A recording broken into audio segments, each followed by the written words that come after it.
Welcome to Trading Errors, the Trader's Edge. I am Jim Uriel. That's Bob Iaccino. We were discussing before, I don't know what it is. It might be genetic that Italians just wear black all the time. I don't get it. Bobby put forth a theory that we were always running away from somebody and dark clothes blended better into the night. You stick with that? Yeah, I come from a long line of cat burglars and bank robbers. And I'm kidding, obviously. But yeah, I mean, it's funny. I actually had to wear white shirts to work in bakeries and restaurants when I was a kid. So I went out. That's the last thing I wanted to put on. Damn straight. Gotta be something behind it. Yeah. Anyway, okay. So 50 basis point cut today, which, by the way, highly unusual. That if the Fed's objective is to be transparent, meaning they want to lead the market to the conclusion before the meeting. Going into the meeting today was almost a dead ass binary 50-50, which is amazing to me. I don't remember that in 20 years that happening. Okay. Stock market has not tanked. The stock market has turned tail and run hard at the downside. Big deal, little deal, no deal that the stock market is breaking on a 50 basis point cut. I think it's going to take a few days to kind of shake this out. I mean, we did see a spike in the VIX, but up to about what, 20? Yeah. And then dropped off to 18. So I don't even know if you want to call that a spike based on where it was. The thing that I think that drives me crazy about this is somebody said to me right after it was on the Trading Errors Summit. Tony Nash said that, the Fed is really good at lying and Jerome Powell is really good at lying. And I stole a line from George Costanza that it's not a lie if you believe it. And I think that's more what Powell is doing, because when he says things like, don't look at a 50 basis point rate cut as a change in pace. How is that? That's like saying, look at Jimmy and I and don't think that because we wear black shirts that these shirts are black. Keep your eye on the medallion. Nuts. I see this and I don't know. It drives me crazy when I see stuff like that. I'm like, what are you talking about? It's not only a change in pace from hiking to neutral to cutting, but it's 50. It's 50. Yeah. And again, if you want to put on your tinfoil hat, which, by the way, I mostly live in my tinfoil hat, except when it's hot out because it attracts the sun too much. But the point is that Elizabeth Warren just 2 days ago started screaming at him to cut 75 basis points. We need that as an emergency. By the way, at the same time, she's saying that the Biden economy has done great and it's worked for everybody. Those two things cannot exist in a sane person's head, yet they do comfortably in some of the politicians. Do you feel, before we bring Phil on, do you feel that it was political at all? Yes. If you don't follow Jimmy on X, which he calls Twitter, you should, because Jimmy retweeted Paul Krugman saying we need to do 300 basis points right away. This is not political. And then at the end of his statement, he goes, and it would help Kamala Harris if you did it. Maybe a little bit. Right? It helps the incumbent, he said, which she's, of course, the incumbent in this particular scenario or scenario. We had an argument about this before, too, to bring you guys up to speed. Bobby left Chicago like 2 short years ago, and already he says scenario instead of scenario, like we say it in Chicago, and I'm trying to win him back. Anyway, I say this every time at this part of the show. You guys may think Bobby and I are full of shit, and sometimes we think we're full of shit, but you cannot deny that we get good guests, and this is going to be no exception. This is a really fun show for me. We have at the beginning of every football season, we have for the last 4 years, someone who's a sports handicapper, and who's very interested in markets. We're going to talk markets. We're going to talk stocks. We are now going to bring in Uncle Phil from Uncle Phil's Locks, which, by the way, that all rhymed. I love that.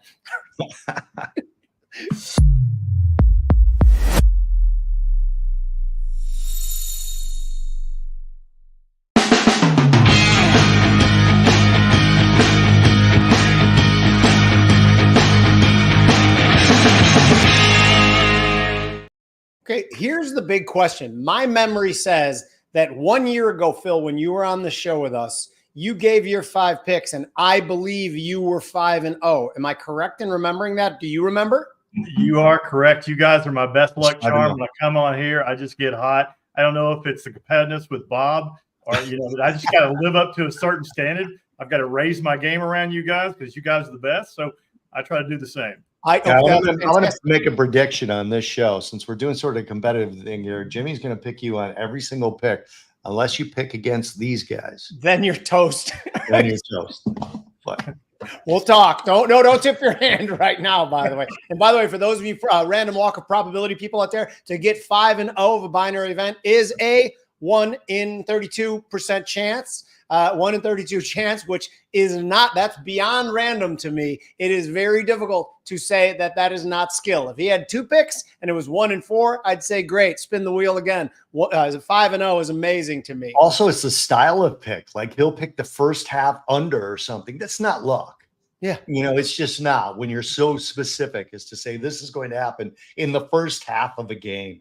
That's why I look at his Twitter every single, which by the way is what, at Uncle Phil's Locks. Is that right? That's correct. Yeah. All you need to look at that all during the season. You need to, if you're an actual active bettor, whatever level, small, large, whatever. If you're small and you want to be larger and you want to explain to your wife why you should be a larger bettor, get Uncle Phil's picks. And all of a sudden you'll be able to go, look what I did. I'm going to bet more. What you going to say?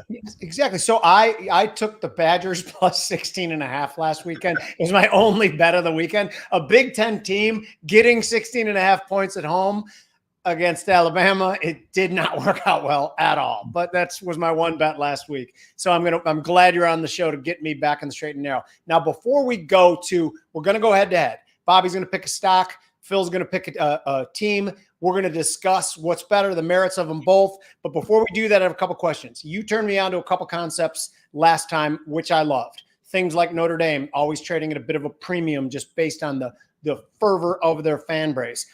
Was it the Bengals or the Browns that usually always traded at a discount for years? Which one was that? It's the Bengals. It's the Bengals. Do they still trade at a discount even with Broadway Joe? They still do, just because of the very first year.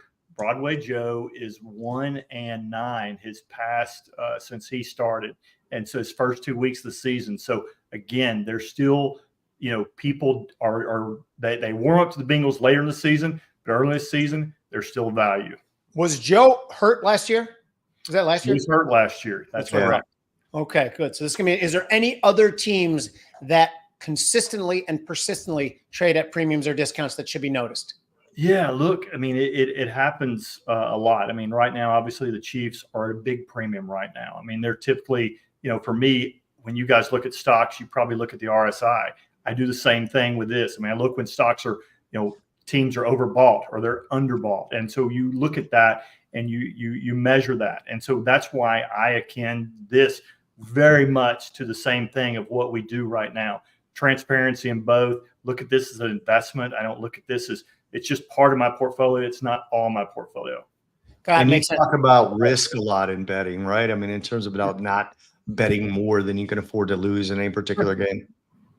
Yeah, no question about it. Obviously, it is a bankroll management. Some people, it's like, okay, I'll have a little bit of mad money and I'll bet on GameStop and put whatever I put 2% of my portfolio on that. And if you want to do 2% on a parlay, that's kind of the equivalent of that thing like that. But if you're more into value investing, then, you have to do your research. You have to do your homework, and certainly that's where I think I come in is you provide a value, a service to your clientele, but you search for the market where there are inequalities in the market, where the public is overvalued or in RSI terms, overbought a particular team. Okay, so up to bat first, leading off, Uncle Phil, go. What do you got this weekend? College or pro first? Let's start in college. College, good. Okay. It better be a team that I've heard of. No slippery rock here. No Appalachian State. No, Middle Tennessee. We'll go straight for one of the big games because I don't shy about those. I know people like to watch the big games. We're going to go with one of the biggest games on the tail this week.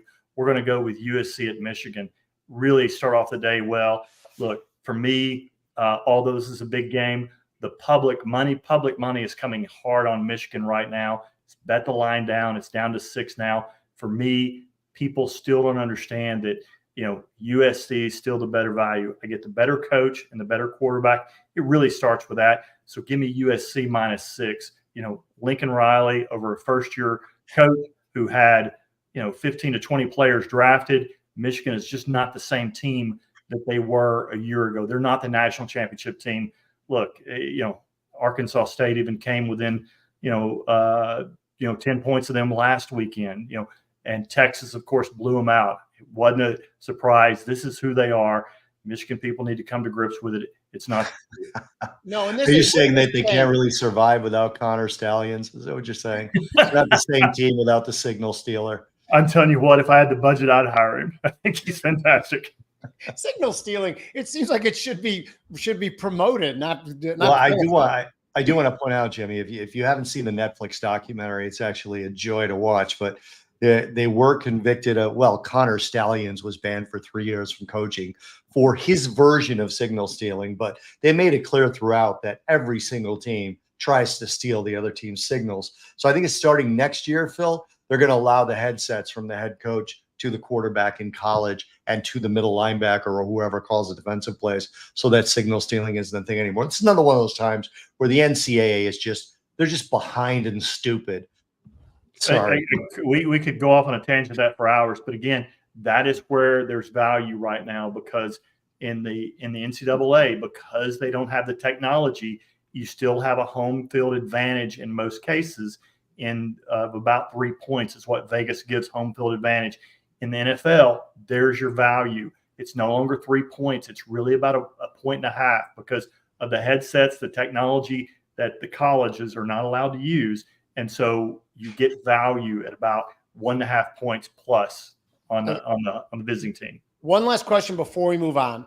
When you look at Michigan's national championship team from last year and you say 15 players have moved on, basically, are you saying 90% of the drop-off is J.J. McCarthy, Blake Corum, and the coach, or are there other guys that were hugely important too that are also gone? Well, look, I think their offensive line was just stellar. I mean, last year, Texas looks a lot like Michigan did this year. I mean, Texas looks this year like Michigan did last year. Texas can go too deep and not miss a beat. They still rolling in people. Michigan just doesn't have that depth. And when you lose a Hall of Fame coach like Jim Harbaugh, I mean, it makes a difference. Look what he's done in 2 games with the Chargers. They look like a completely different team. They're second in the league in rushing. It's that brand of football that he builds, and it's just him. Some people just have that special sauce, and he does. Fantastic. Bobby, your last comments on Phil? You want to get to yours now? No, let me get to mine because yours is bad. I vote for Phil's. Since we're doing a little competition here, I want to put on my. I love that. You can't tell. See, I love that you guys wear black because you're tight. So being Irish, I try to wear anything that doesn't make me glow. I'll put you this on, in this sort of betting competition game. Actually, these are aviator bifocals, so that when I'm outside at a restaurant, I don't look old in order to read the menu. Oh, I don't pull out readers to read the menu. I wear these, and I'm like, I need those. My eyes are still as good when I was 20, and I'm doing this, looking at the menu. If Luis can put up a chart for me, and you guys got to remember, I can't wear these. God, this is a chart of Home Depot, and this is going to be one of my picks. And Bobby, now can I interrupt for 1 second here? Yeah, please. I'm moderating this show. My attorneys, Stacy, Mark, I am not recommending any individual securities. My licenses are to futures. I am a moderator in the show, which is completely legal. Bobby, go. Home Depot is a chart I'm picking, and I'll tell you why. I thought the Fed would do 25 basis points. The Fed did 50. Okay. One of the things we saw in actually this, I don't remember if it was yesterday or this morning's data, we saw a 9.6% increase in new home starts. Okay. Those are starts that are being built by builders, right? And we're now about to see mortgage rates go down even further than they had. They were already down 160. Can't wear this either. They're already down 160 basis points, right? From their cycle highs. And we're about to see them go down maybe 50 basis points more, maybe more than that, depending how the overall market takes this news about the Fed. So what happens when people buy new homes? Nothing in Home Depot. But what we may see is existing homes come onto the market now. So when existing homes come on, and I'm exaggerating when I'm saying that new home buyers don't buy anything in Home Depot. They buy washing machines sometimes. Sometimes they change out the refrigerator. They want to put in different tile. They want stuff for their backyard. Home Depot and Lowe's do well when the Fed cuts rates because housing gets stimulated. So I like this stock now. Since the Fed cut 50 basis points, if I were putting up a fresh chart, it's moved down a little bit, but did not break any support. The dashed line you see up top is a is a target that I have for Home Depot. It's 400 and change. I can't really see where actually, let me look at my live chart. Yeah, I don't have it up here anymore either, but it's 400 and change. Oh, here it is. 408.21 is my target on this. My risk reward on this trade is about 1.06 to 1. So it's pretty close to 1 to 1 on this. Where do you put your stop out? My stop goes right below that little cycle low that you see. I can find it on my charts, which is right around September 6th. So it's the nearest cycle low just before this particular rally started. So it would be just below that. It'd also be below the green moving average line, which is the 50. Right. That's what I thought. Day. So it's right below the 50. So that's an interesting stop out point. Phil, do you have any comments on this? Do you like looking at a chart? Look, I love this. I love the technical analysis. I mean, I'm a fundamental guy as far as investing in football, but I love the technical analysis as well. I mean, this is fantastic. This stock is right in the sweet spot. You know, with interest rates cut, this stock should do phenomenal. You know, I'm almost willing to concede this round to Bob at this point. No, hold on a sec. Well, I do have a little bit of an extragram with you. Some upstart West Coast team that I've never even heard of coming in, beating one of my Big Ten stalwarts. They're all Big Ten now. We'll get to that. Yeah. They're Big Ten now, whatever. But anyway, so Bobby, do you worry about that previous high from a couple months ago? That's going to be some obvious overhead resistance. No. And the reason is resistance is stronger when it's an old low rather than an old high. When it's an old high, it becomes a target more than resistance. And that's an all-time high for Home Depot there. Okay. So when you have markets reaching up, general markets reaching up to their all-time highs for individual stocks fall within that rising tide lifts all boats theory. So it doesn't worry me at all. Okay. And this USC team, which I'm half certain you made up, what are they?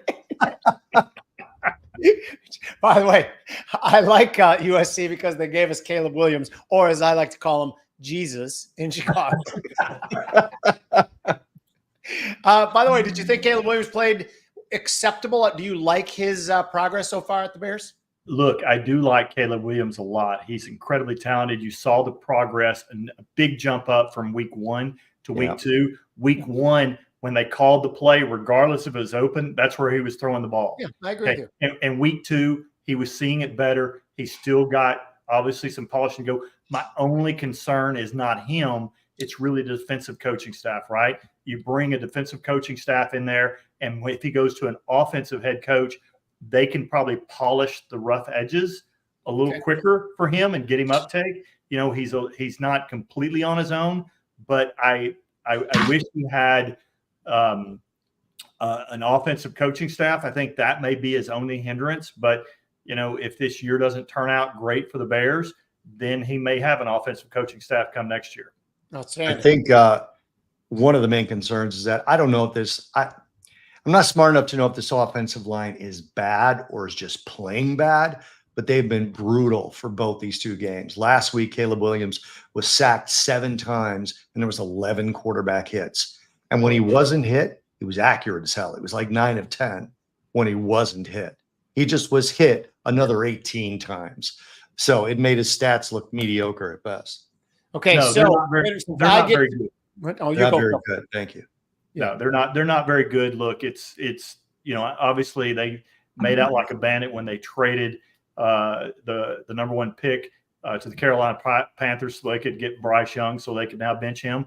But when they did that, though, they received this pick from the Carolina to get Caleb and again and Roma Dunze as well. I mean, they really did well. They're stacking up. I love the GM, Ryan Poles. He's phenomenal.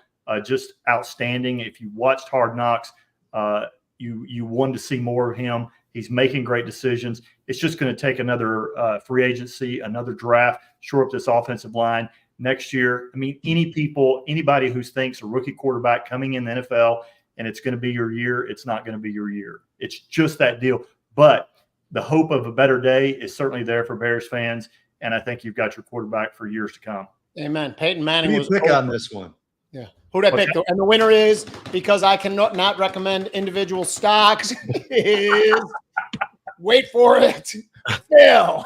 Now, this is like the 2020 election. It's completely rigged. I feel like this rigged in my favor, and I like it. Right. I like the thesis. And if we talk about the sector of home goods, Yeah. I like the thesis quite a bit. I think so too. I look at that chart, Bobby, and I was a little more worried about that overhead resistance. So I would maybe sell that call to buy like 3 just above it. Because if it breaks through it, I think it accelerates. Yeah, that trade will work. But I will say this, as I said, it's an all-time high. It matched an all-time high for Home Depot. Okay. So it actually becomes the 3rd time we're visiting, which is oftentimes a breakout in the same direction. So. Right. Here we go. And Phil, number 2, go. Okay, let's go to the NFL. Guys, when a really interesting stat is that 0-2 teams have about 11% chance of making the playoffs. When you go 0-3, it drops to about 2.5% chance. The 0-2 teams are, in the past few years, there are 26 and 25 straight up in week 3, so that is a value. But the bigger value is when 0-2 teams play a 1-1 team going into week 3. In those cases, the stat is those teams are 35, 15, and 1 against the spread for a 70% effective hit rate. So those are teams you want to look for. You want to look for 0-2 teams playing 1-1 teams. The best one on the board this weekend is Cincinnati playing at home on Monday night, which always adds extra juice. Cincinnati needs that. Very few 0-2 teams. I think that it's been in the past 10 years, there's been 2 teams that have gone 0-2 that ended up making the playoffs. The Bengals are one. They know the pathway. Broadway Joe, I think they take them there. You saw what they did against a top 5 defense last week against Kansas City, outplayed them. If not for, Offensive a day or 2, one or there, then they would have won that game. But look for Cincinnati to cover the 7.5 against Washington, who's a little overvalued right now, even at 7.5. Just because they beat up on the Giants. The Giants were only the 2nd team in NFL history to score 3 touchdowns and hold the other team to no touchdowns and not win the game. I am logging into my betting app as we speak. And by the way, for you guys that do bet sports and you wonder where people get those kind of stats, that statistical analysis is why you need to have a service like Uncle Phil's Locks, or specifically Uncle Phil's Locks. Who the hell knows that? Yeah. That, teams that are 0-2 that were in the playoffs last year that have green helmets versus red helmets, all this shit. It's like unbelievable. But whenever I hear something like that, even, and this relates to trading as well, even when it's wrong, I know I did the right thing. When the stats are that high, right? When the stats are that much in your favor, even if you end up if they don't end up covering, right? You're like, I did the right thing here. So I'm not upset about it, which again goes back to don't bet more than you can afford to lose. That's right. I mean, statistically, the stats are certainly on your side on that one. And that's what you do. It's predictability. Just like, as you guys know, the last 2 weeks of September have the highest volatility of any part of the time of the year. And that goes back of all the trading. Now, sometimes it won't. Maybe this time it doesn't. But statistically speaking, that's what a lot of times you trade off of. I do the exact same thing. So I have a question before we move on. Is the 35 and 15, 70% hit rate agnostic of home or away? I mean, I assume maybe the spread just reflects home and away in itself, so that doesn't matter as much to you. Have you done that research? Yeah, it is home or away. It doesn't matter. And again, it becomes less and less important now because of what we just discussed earlier about the technology. It takes away the home field advantage in there that teams are able to communicate. Okay, then the second part of the question is, do you think that was a good defensive pass interference call that gave the Chiefs the win on Sunday? 100%. That was the right call. Yeah, I thought it was the right call too. I mean, when I saw it in live in fast motion, I thought he's going for the ball. And I hate the Chiefs just because I've had peak Kelsey. I don't even like to say the name Kelsey anymore. And by the way, I was a big Taylor Swift fan for about 15 years of her career, and now I don't want to see or hear her again either. So I think it was the right call. In slow motion, you could tell he smacked him a lot long before he jumped for the ball. Bobby, got anything else on this before we go to yours? I just want to point out that I did just make that bet. I'm covering up the amount, but there's my ticket because And Phil, I need you to text me the details of the stats you just told me so that one of my friends says, why'd you bet them? Well, 87% of the time I want to act like I made it up. All right. Absolutely. I want to look at a stock called Lamet. Jimmy, does your wife speak French? I think she does for some reason. She does not. Okay. Lemaitre Vascular, which is LMAT. Okay. Now, getting a little into the woods here, but the first thing I'm going to tell you is I love the chart. All right. The second thing I'm going to tell you is it's in the healthcare sector, which I think we're going into somewhat of an economic slowdown. Okay. Maybe not a recession, but certainly a slowdown. And I think the 50 basis points cut by the Fed kind of points to they think it too, whether they want to say it or not. Plus the fact that in the summary of economic projections, the SEP, what everybody calls the dot plots, a bunch of them put in another 200 basis points of cuts. So some of them for sure think we're slowing down. And what does well in slowdowns, defensive sectors like healthcare. And this is a lot. This is veins and arteries, not necessarily. This company doesn't necessarily do cosmetic veins and arteries. They do stents. They do things that help people survive vascular problems. So I really like this stock. They also had profits growth above 5% for the previous 5 years. They're estimated to be above 5% for the next 5 years. And their EPS growth is also expected to be above 5%. So I like the fundamental story. I like where it's holding up on the chart. I like the trend of it.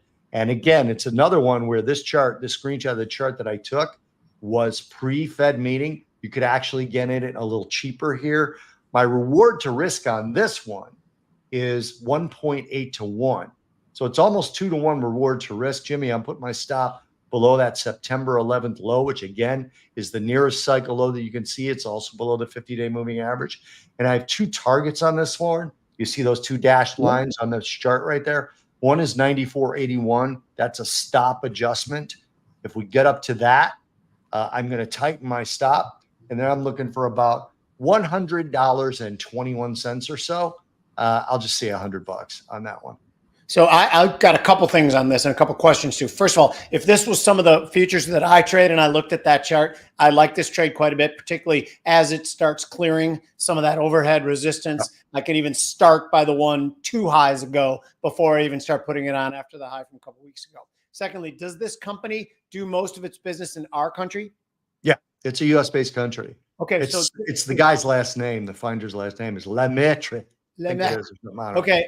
So tell me this, is part of your thesis just, and I know the current, I contend that over the last 3 years since COVID and the lockdowns, I think the average person in this country has gained about 10 freaking pounds. And I don't say that like making fun of anyone. I say that as something that I think is sad as shit. I'm surrounded by a ton of young people who, clearly things have affected them. We're having Dr. Lufkin on our other show in about a month to talk about this problem and metabolic syndrome. Is this part of your thesis too, rampant weight gain in our country? Yes, especially because one of the things people are now doing and relying on is Ozempic and Wegovy and these other sort of, I forget what they call those, GLP-1s, I think they're called, the actual drugs. And I just think I'm just going to say it. It's embarrassing that people are doing that when all you have to do is, for most people, not for everybody, but for most people, it's like, just control yourself. Now, I know for a lot of people, it just isn't that simple, but there are ways to do it. And we'll talk to Dr. Robert Lufkin about those in a couple of weeks, about some of the other ways to do it. But those drugs have several side effects, some of which we don't know yet. Yeah. Some of which and plus you have to stay on them. Yeah. And there's going to be a shortage of those drugs. There already has. My mother has type 3 diabetes and wasn't able to get her diabetes medication recently because the factories had shifted over to GLP-1 production. And so there's going to be a shortage on those drugs as well as they get more and more use. And that's going to have people who are on the drug, because when you're on the drug, it works. No doubt about it. It works. I don't want anyone to think that I'm sort of poo-pooing the efficacy of those drugs. I'm not. But when you get off, it's exactly like crash dieting. You gain that back and more. And some of the recent studies have shown that the weight you lost is a larger proportion of muscle than fat. So as we age, what do we need? We need muscle so that we don't fall and die. right? So they're not good. And I think that a company like this is actually going to be helping people with some of the problems that are going to come from the use of those drugs and then the stoppage of those drugs.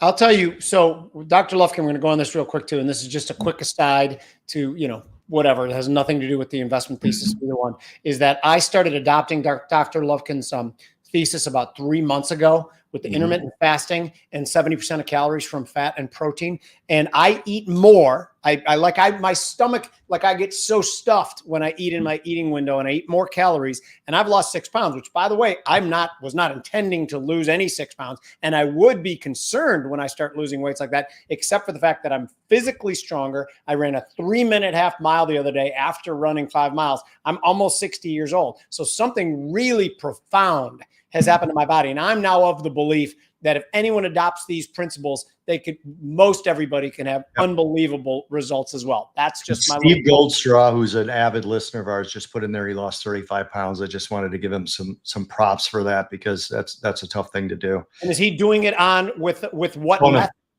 Don't know.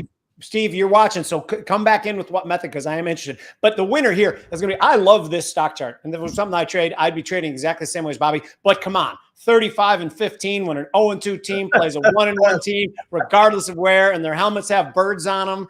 And that's some pretty in-depth statistics. I think the answer to who's the winner here is pretty clear. So this is bullshit. Bobby's taking this is completely rigged. He's 0 for 2. By the way, this is Chicago, Phil. Everything is rigged. I love that. May I ask a follow-up question? Sure. For this, Bob, look, it's something I've thought about, is that on the GLP-1s, you look at the stocks that they're potentially affecting, whether it's anything that's the cravings, right? Whether it's alcohol, sweets, or anything like that. My question for you is that potentially what's driving people? They're taking away the cravings and driving stocks like Sweet Green and Kava. And are those potentially good stocks in the future, because people are going to those because they're losing the craving for sweets and they're going toward healthy options? So yes, that is absolutely it. But I will say this as well. The food lobby, the sugar lobby specifically, is like God out there. And I saw a notation on a study recently that said, for every man, woman, and child in the US, there exists over 4,000 calories of food currently made already in grocery stores, grown on farms, in storages and warehouses, right? And the food industry either has to get you to buy more of their products, right? Or they need to get us all to eat more. Now there's a drug out there that's making people eat less and less of those things. You're right about the effect. The effect of those drugs is you lose cravings for things that are bad for you. The overall effect is you lose the craving to eat at all, but you certainly lose sugar cravings, right? And it helps control your insulin, and that way that part of your brain that's getting that sugar, dopamine, which is the same place that alcohol goes, that heroin goes, that crack goes, is less stimulated. Therefore, you get less cravings from that area of your brain. So I am waiting for thinking that you were going to get a health lesson from Bobby Iaccino and a good. I love this, man. I know. It's like a moosh boosh. You get a little bit more from Bob. It's like I'm a savant. I was going to say I'm a savant, but I'm more of an idiot than a savant. But I will say that I'm waiting for the big war between the sugar lobby and the pharmaceutical companies, because it's coming. And I don't know what form it's going to take. But man, that's going to be nuts. Steve just said he's on Trulicity. I don't know what that is. That's one of the semaglutide, I think. That's one of them, but for pre-diabetes. I'm glad you're healthy, Steve. Me too. Steve, yeah. Yeah. But Steve, make sure you watch our show with Dr. Robert Lufkin. It will blow your mind. That drug. Yeah, the book is fantastic. The book is called The Lies I Taught in Medical School, Phil. It is mind-blowing. Phenomenal. Okay, it's phenomenal. Moving right along. So let's see if we can make Bobby 0 for 3. Phil wins that one again. What's that? Yeah, you lost. Well, I actually took that bet, as I showed you guys. So clearly. Oh, good. Yeah, so you voted for Phil too. Yeah, I give it on that one as well. Okay, Phil, you're up. Look, I'm going to go back to the college ranks. On Saturday, you've got UCLA, who just absolutely got pummeled at home by Indiana, of all schools. And Indiana has a football team? Apparently so. And they are traveling to LSU. And LSU's true first home game, as you know, that their very first game against USC was actually in Las Vegas, where the NCAA has finally embraced sports betting now. So they're allowed to have shows in Vegas or games there. But LSU comes in at a 24.5-point favorite. They should just absolutely just smoke UCLA. It's again, better coach, better quarterback. Again, you have a first-year coach. You have a better quarterback. Nussmeier, quarterback for LSU, is fantastic. I like that. I like this game big.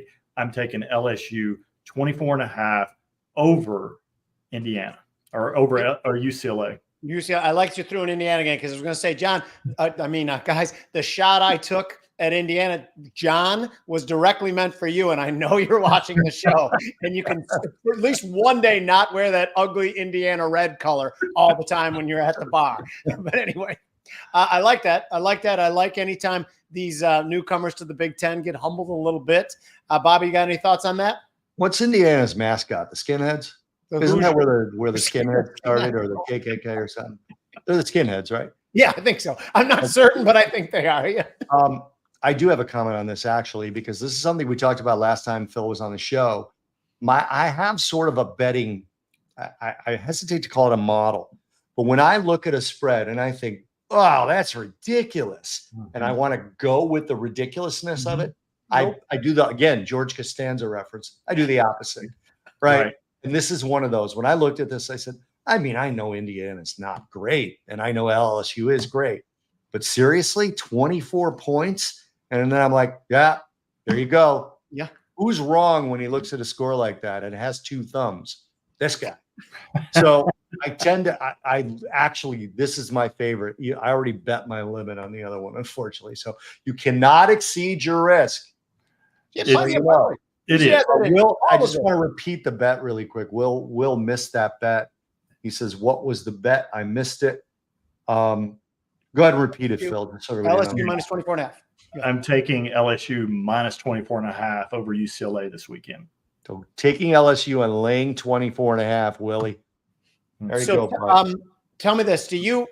Does Brian Kelly make you irritated when he does press conferences like he does me? 100%. Okay, good. 100%. And I don't think he's a great coach. He's just a better coach than what they have at UCLA. Oh, no, he's just a good coach. I think he's probably overvalued as a coach in many ways. I mean, does LSU even have to travel to recruit? They're LSU. No, surprisingly, in New Orleans produces some of the. I mean, it's not necessarily a big city, but it produces some of the most elite high school football athletes in the entire country. It is just a gold mine for LSU, and if you have a serviceable coach there, you're going to be set up for success. I mean, obviously Nick Saban did well there. You've had other coaches. They've won national championships there. You're in a good spot there with LSU. It's just a recruiting hotbed. The SEC in general is a recruiting hotbed, but New Orleans is a fantastic place to get recruits. Last time I was there, maybe it was 2 times ago, but just to point out how the city of New Orleans loves their Tigers.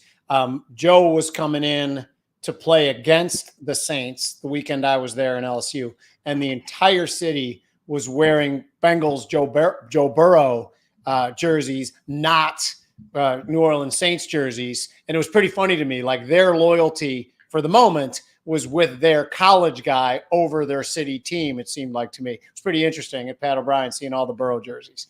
So, yeah, no question. I mean, Joe Burrow if he can stay healthy, he's a Hall of Famer. I mean, he is a generation quarterback. Hopefully he does. I mean, he's had, numerous issues. Hopefully he can stay healthy.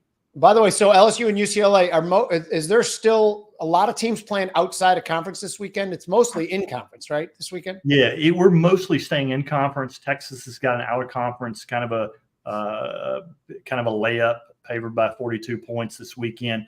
But most people, you start getting into that, and this is a good time to do that. Texas, it's an opportunity for them to look ahead. Next week they'll start their conference season, although the scheduling gods did them a favor. Texas has a pretty easy go of it this year. I think they have Mississippi State next weekend, so not really they kind of ease into conference. I mean, it's like the Fed. It's very accommodative.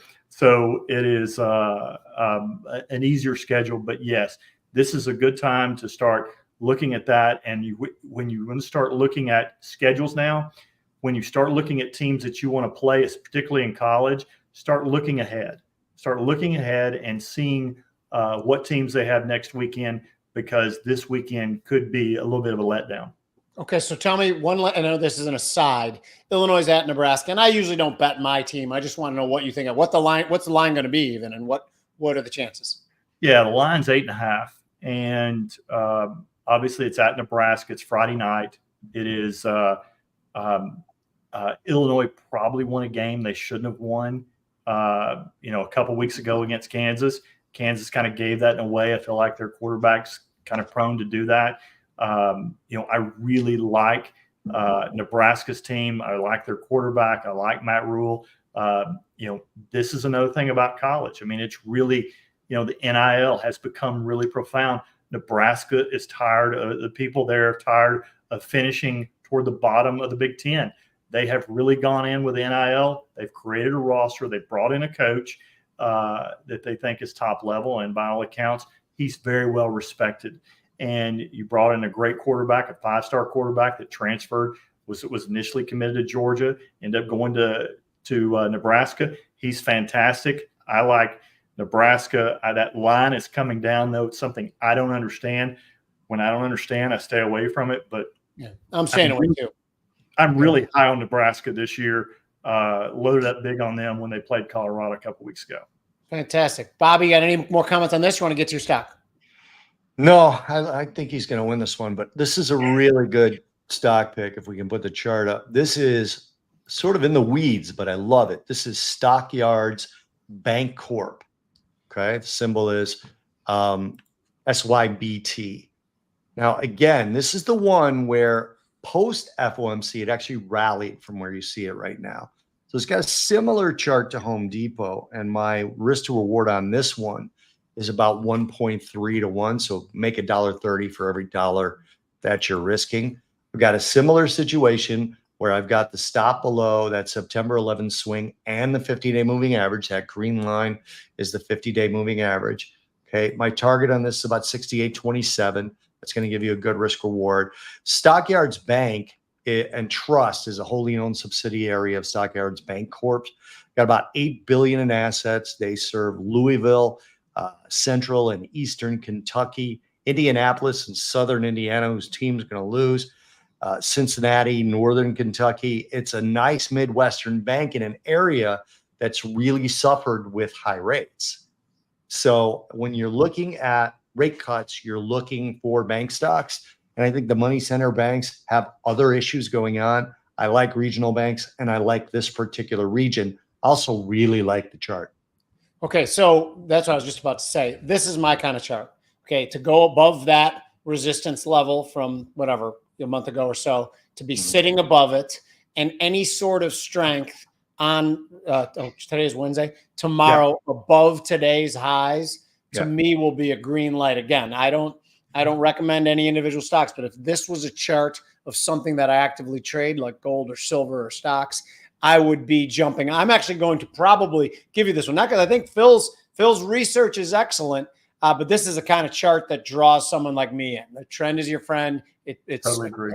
Acting comfortably above that resistance level. So it's going to be 2 to 1. What's that?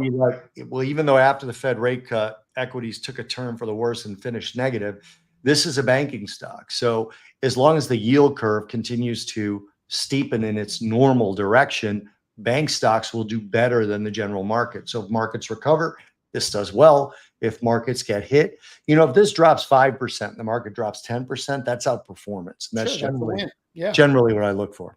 So what Bobby just mentioned about the steepness of the yield curve, which I've been long the steepener for, probably about 6 months, traded at about positive 10 today. Bank stocks love a steep yield curve. The theory is that if the yield curve steepens out, they borrow short, lend long. I think I said that right. And that's how banks can make a lot of money. But that's not the most important thing. The most important thing is the market algos, everything is conditioned to, oh shit, the curve is steepening, we buy banks. So whether what the story is, what the reaction is, sometimes it gets a little murky. But yeah, one of the reasons I like banks is because I believe the yield curve is going to steepen even further than it has. So it is 2-1. Bobby scores. Bobby's on the board. Yeah. Moving right along. Phil. I totally agree with him. This is a great environment for banks. This is fantastic. I love all Bob's stocks here.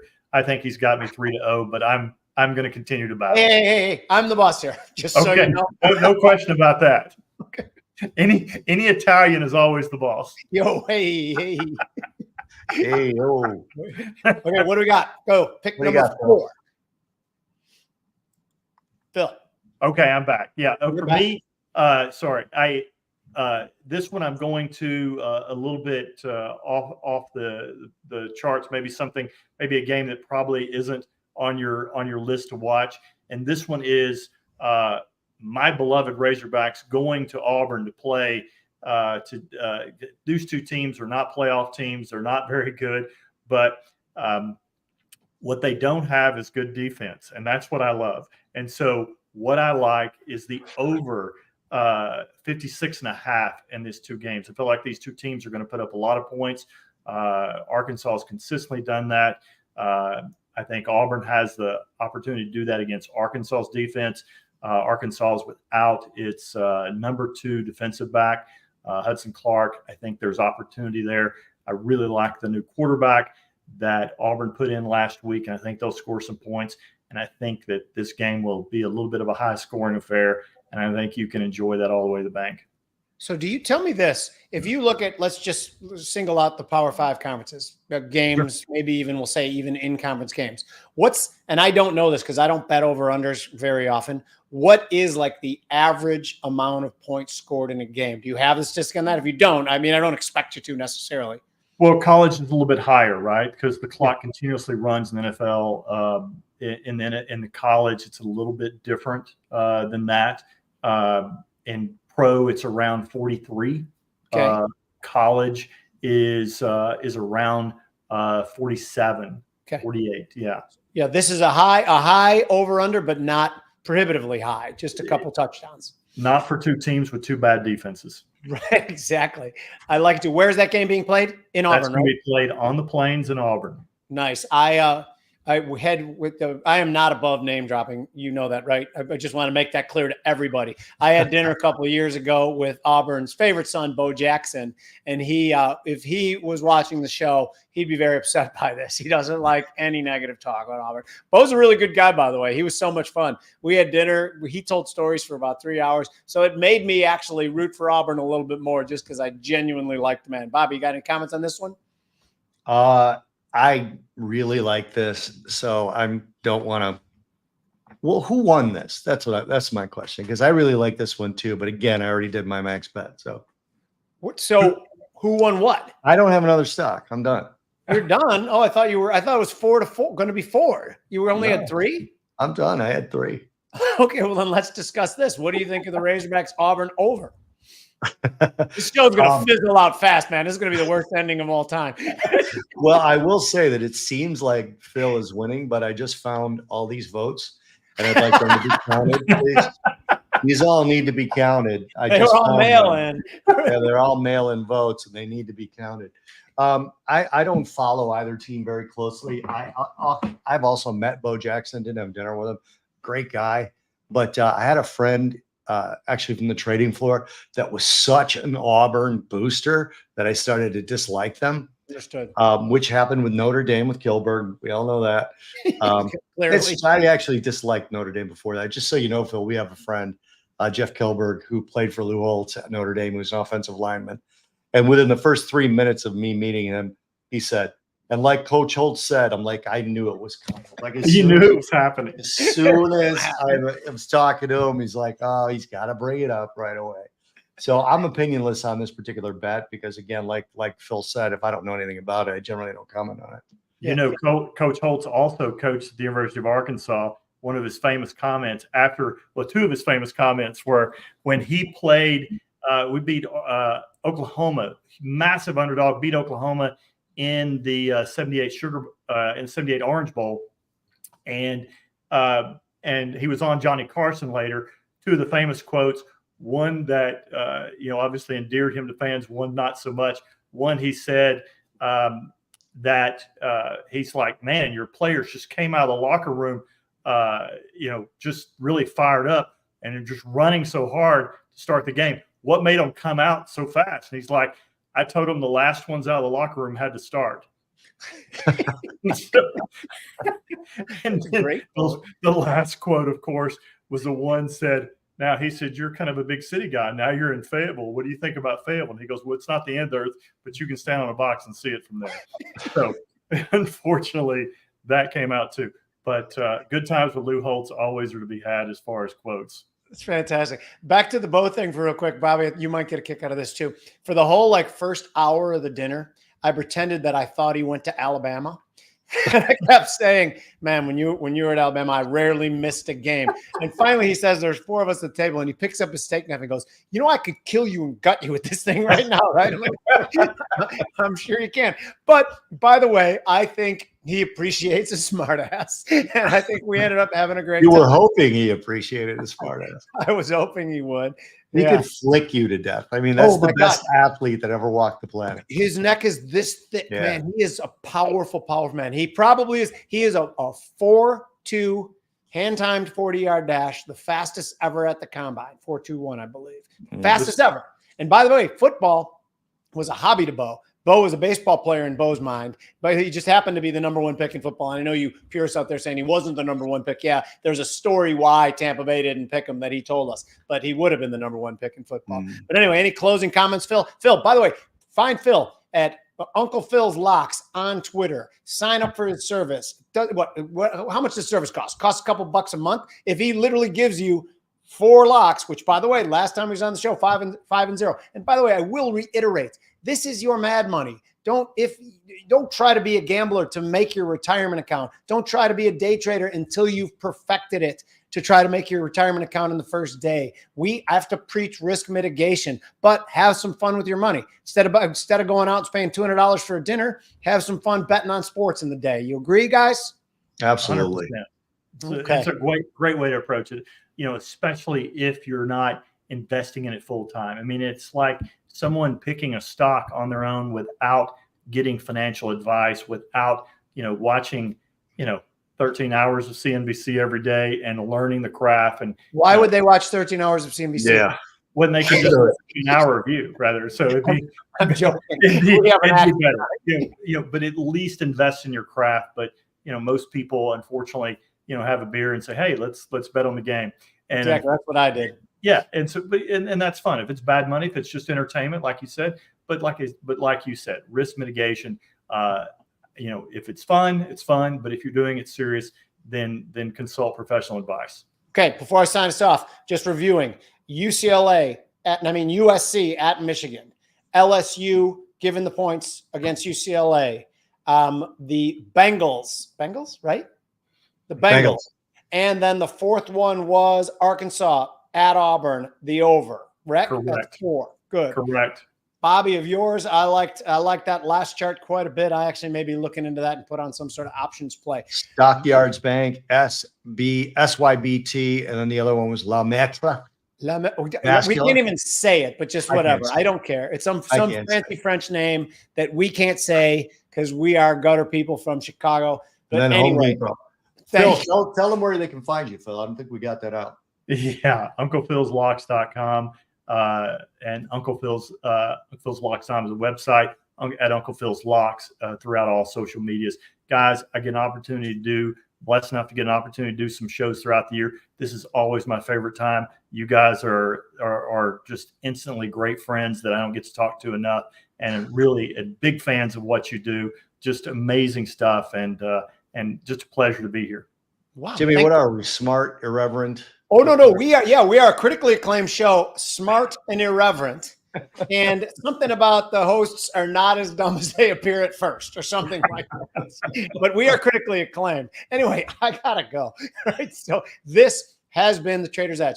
In a serious note, None of this works without the support that you guys give us with the DMs, the retweets. We love it. We are humbled by it. Bobby and I were on traditional media, legacy media for 25 years. We didn't like it because you couldn't always give your honest opinion because you were always up against some pressure from either producers or sponsors. We want to create and be part of an environment where you get honest journalism and report on things without any sort of outside influences. We might be wrong, but at least we're being honest. But none of it works without you guys. Thank you. This is the Trader's Edge. Tradiers, the Trader's Edge.